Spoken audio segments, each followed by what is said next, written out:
एक बार फिर से पाकिस्तान, जिसने आज तक हिंदुस्तान से कोई भी युद्ध नहीं जीता है, वो अगर हम देख ले तो यहाँ पर भारत के सोल्जर्स को वो कहीं ना कहीं अपने आतंकवादी गतिविधियों से परेशान कर रहे हैं। और ये चर्चा फिर से है क्योंकि 13 सितंबर 2023 को भारतीय जवानों की टुकड़ी में अगर हम देखें तो 3 जवान जो हैं वो शहीद हो चुके हैं और इस लिस्ट में एक और जवान जो है वो ऐड हो चुके हैं, यानी कि कुल मिलाकर के 4 जवान जो हैं वो अब तक शहीद हो चुके हैं अगर हम आज 16 सितंबर 2023 तक की बात कर लें।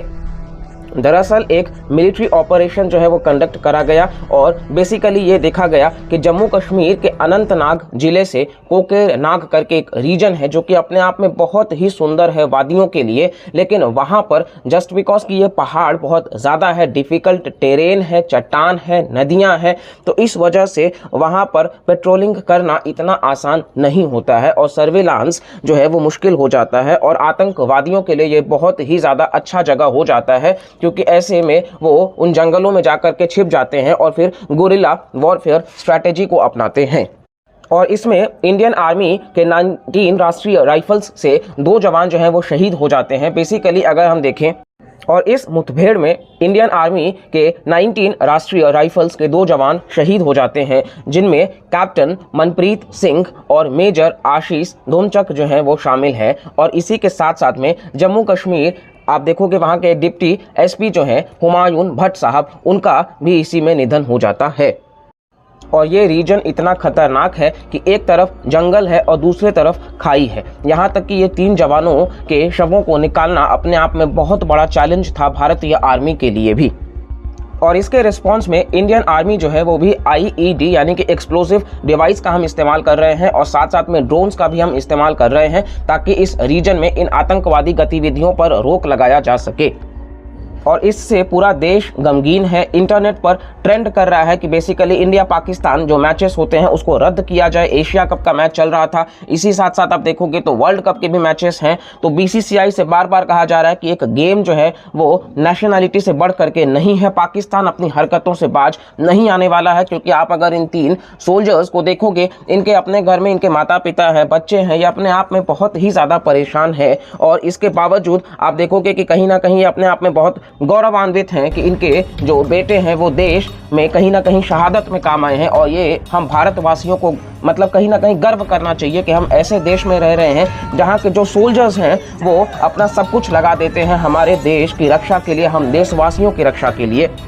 और ये आतंकवादी बताए जा रहे हैं पाकिस्तान बेस्ड लश्कर तैयबा से, और ये कहीं ना कहीं वो आतंकवादी गतिविधि है जो बेसिकली हर समय गुरिल्ला वॉरफेयर करते आए हैं, चाहे हिजबुल मुजाहिदीन हो, चाहे लश्कर तैयबा हो। और जब भी इनको यूएन में ऑफिशियल टेररिस्ट डिक्लेयर करने की बात आती है तो हमारा जो दुश्मन एक और है चाइना, वो कहीं ना कहीं वीटो पावर का इस्तेमाल करके ब्लॉक कर देता है।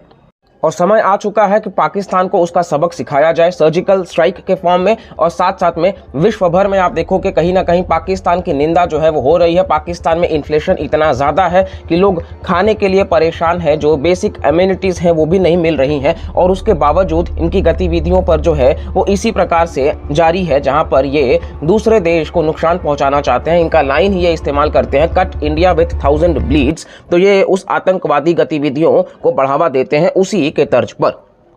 और ये बेसिकली कहते हैं कि आर्टिकल 370 का जो हमने रीएब्रोगेशन करा है, जो हमने हटाया है, उसको वो वापस से लाने की बात करते हैं। और इस वजह से उसके बाद से इन आतंकवादी गतिविधियों पर और ज़्यादा जो है वो देखने को आपको मिल रहा होगा।